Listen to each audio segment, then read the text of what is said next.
Hey everybody, how's it going?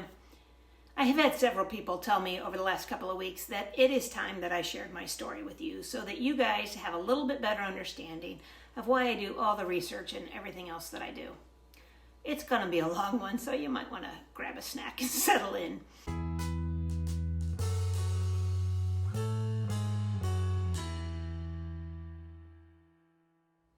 Welcome to my little corner of the internet. If we haven't met, I'm Rachel, and I'm here just trying to inspire people to live the healthiest and happiest life that they can, even when things get a little tough. If that is at all appealing to you, stick around, give the video a thumbs up to let YouTube know that the info might be worth sharing. It would really help my channel out a lot, and I would truly appreciate it. Okay, like I said, this story is probably going to be a long one, so I will most likely break it down into 2 different videos, because I realize that sitting here listening to me talk is probably going to get pretty tedious pretty fast. All right, my initial diagnosis was in 2017, but I am going to preface the story with the fact that I had a lot of stress in the years before that. It started with a child with health problems early on. Then, there were aging parent issues. Then we had a sibling who passed away very suddenly and left behind a bit of a chaotic mess that we all had to deal with. Then I had arthroscopic surgery on my hip with lots of rehab. Then I had neck surgery and all sorts of drama going on in my life. There was just a lot of stuff going on for a lot of years. I mean, it was just life, but I was coping with it all with comfort food, over-exercising, and not treating my body the way that I should. I was stressed, I was achy, and I was unhappy. Okay, so somewhere towards the end of 2016, I was taking a shower one night, and when I got out, I wrapped a towel around myself, and for whatever reason, I decided that I was going to blow dry my hair, which I never do. As I was drying my hair, I had my hands up over my head, and my towel slipped. To this day, swear to God, it was a guardian angel.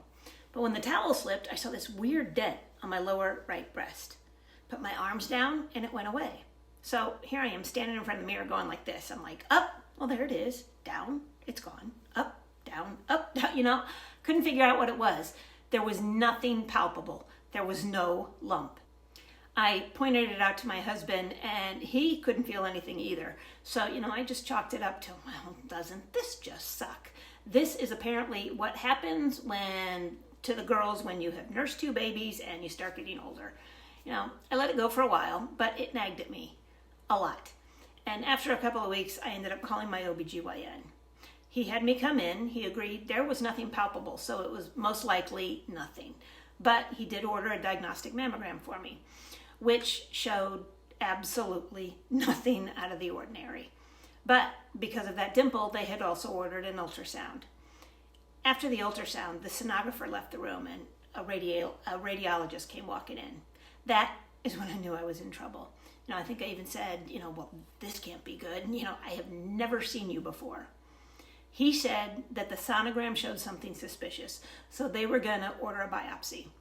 Of course, it took a day or 2 for the biopsy to get scheduled, which I ended up having on a Thursday or a Friday, so I had the entire weekend to stew over it. I got the call on Monday, January 30th.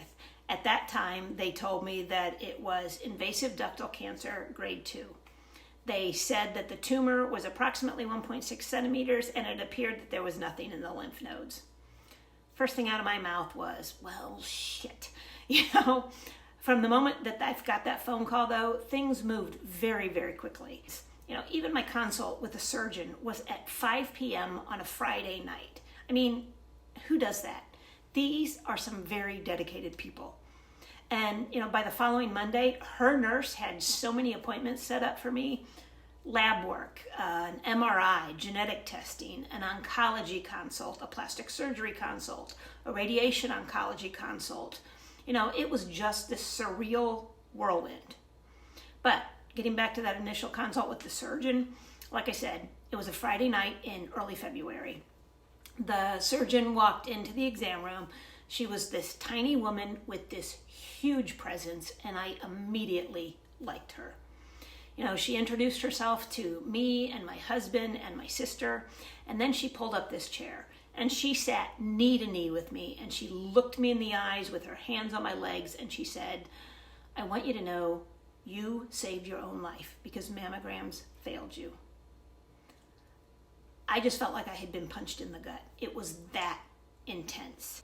Then, she took the time to go over all of my biopsy results, and she gave me every single one of my options. And at the end, I asked her what she would tell me to do if I was her sister.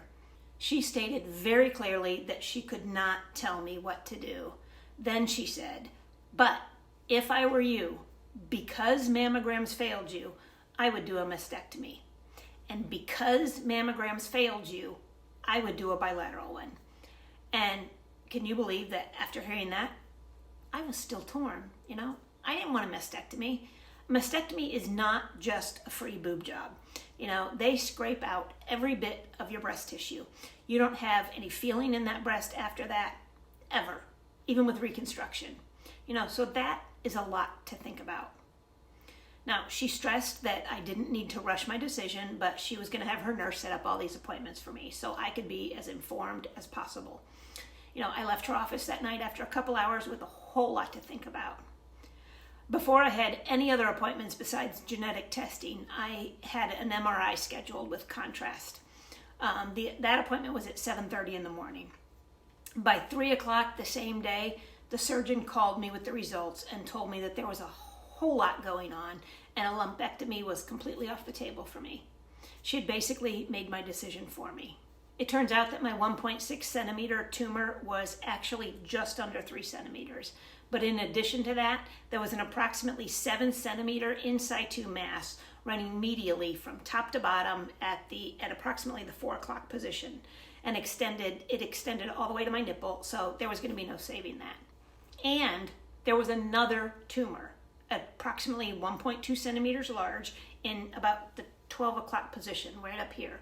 It turns out that my cancer was what they call multicentric, which means that at least 2 tumors developed separately in different areas of the breast. Now, keep in mind, none of this was palpable.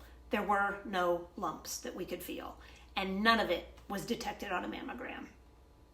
My surgeon, my oncologist, and what they call a tumor review board all agreed that I needed surgery before chemo or anything else. Honestly, I didn't know enough at the time to ask very many questions about that, things like that. And I didn't know then that chemo typically comes before surgery. Now, fast forward to my surgery a couple of weeks later, and I did have the bilateral mastectomy with sentinel node removal and expanders placed for later reconstruction.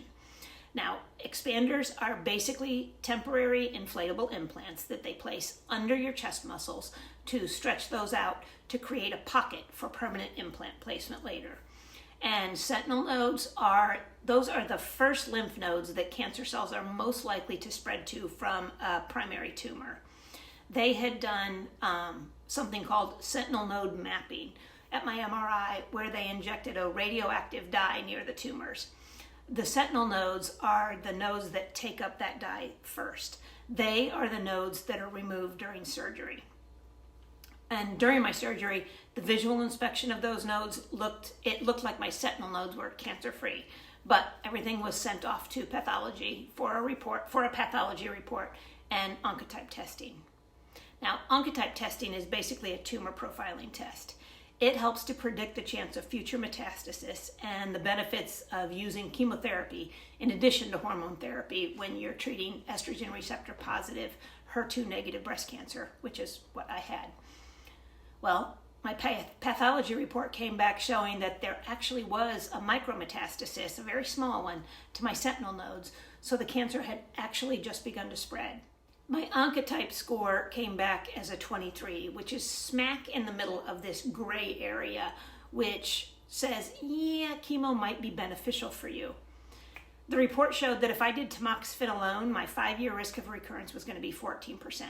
But if I added chemo, my risk of recurrence dropped to 13%. Clear as fucking mud. I didn't know what to do. I hemmed and I hawed. Was chemo worth 1 freaking percentage point? I sure didn't think so. So my oncologist at the time recommended this new test. I was going to be the first of her patients to ever try it.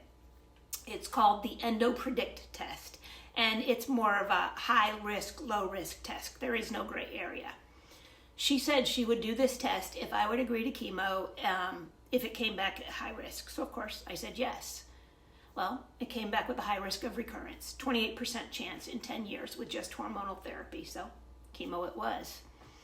Long story, slightly shorter. My oncologist recommended only 4 chemo treatments for me and no radiation, which really surprised me, but I didn't question it. I had already had my surgery, so it seemed reasonable, and I was pretty grateful that it wasn't going to be more. You know, chemo sucked, as chemo does. I had the usual side effects: exhaustion, nausea, heartburn, hot flashes, low white counts, all the things. They used a drug called Neulasta to help bring up my white counts after each treatment, and I swear, that stuff is worse than chemo. I did cold cap therapy to try to keep most of my hair, and that is something else that I will talk about in a separate video.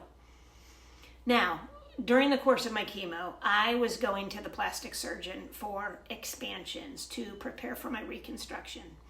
Expansions are where they slowly fill those temporary implants with saline to stretch out that muscle to make a pocket for permanent implants. Everything was basically going like clockwork, just like it should. The scariest part of this whole thing for me was the fact that the cancer was missed during my screening mammograms. So my chemo ended uneventfully, and although I was incredibly relieved that it was over, and I started on tamoxifen since I still had not gone through menopause. I dealt with all those sucky side effects, which was, I guess, normal. I had reconstructive surgery in October of 2017, and I basically was going to go into maintenance mode after that. Now, as far as the reconstructive surgery, I don't think my initial plastic surgeon really liked me very much. I admit, I asked her a lot of questions, and she did not care for that. She did not like being questioned. She had been doing this for a very long time.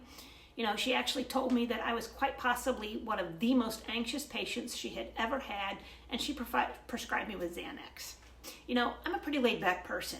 It should have been a red flag for me, but at the time, everyone was telling me that she'd been doing this forever and she was the best. So I tolerated it and trusted what she told me. After my reconstruction, I was not happy. My implants were huge. They were uncomfortable, and I couldn't even put my arms down to my sides because they came out pretty far on both sides. So my arms were like this. Apparently one of the first things I said when I was in recovery afterwards was, I guess I looked down and I was like, oh my God, I hope that's swelling. When I questioned the surgeon about it, her response was, well, I think they look fabulous. What does your husband think? My husband, to his credit, was like, oh no, keep me out of this. Then she said, I told you I would put the biggest implant in there that I could fit.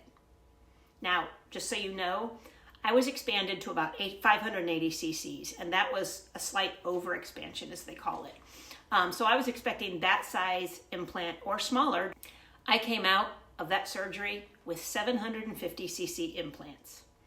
My surgeon basically dismissed me and discharged me as a patient when I questioned her about it.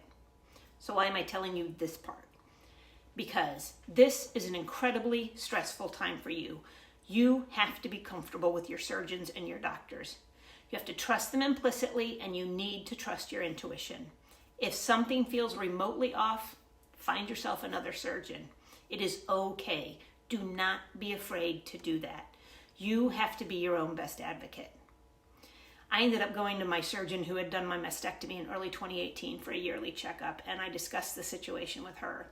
She completely understood, and she referred me to another plastic surgeon who I love. That surgeon listened to me, and she agreed to redo the implants later in the year, and I was finally content.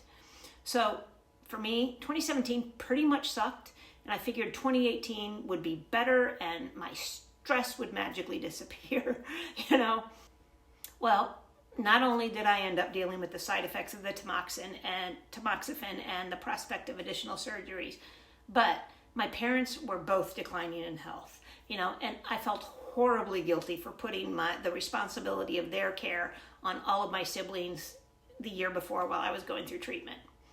My dad passed away in April, and we moved my mom to another assisted living facility shortly after that. She missed my dad terribly, and she was slowly declining. In the fall, I had the implant swap. Then a couple of months later, my husband had to have emergency surgery to remove his gallbladder. A week or so after that, he was having complications and he ended up back in the hospital ER. You know, at the same time, my mom went back to the hospital for the final time. So in the course of approximately 24 hours, my mother was admitted to the hospital. My husband was admitted to the hospital, thankfully, same hospital, and they were gracious enough to put them on the same floor. My husband was nearly septic because his bowel had been perforated in the surgery that he'd had the week before. My mom passed away in the early morning hours, and my husband went in for emergency surgery about 2 hours after that. This was a few days before Christmas in 2018. He came home late on Christmas Day, and we buried my mother a couple of days after that. And that was how 2018 ended. So much for managing my stress levels, right? You know, anyway, I was determined 2019 was going to be a good year. And it was. It was a really good year. I had realized that life was ridiculously unpredictable, and I wanted to make the most of it. I bought the vehicle that I had wanted since I was 16 years old, and because of that, I met some amazing new friends. You know, life was good. Then came 2020. And I will get to that in my next video because this has just gotten too freaking long. You know, I'll put the next one out in a day or so. So, you know, hit that subscribe button and the notification bell if you want a heads up when it comes out. That's it for now, and I will see you in the next one. For now, take care of you. Bye-bye.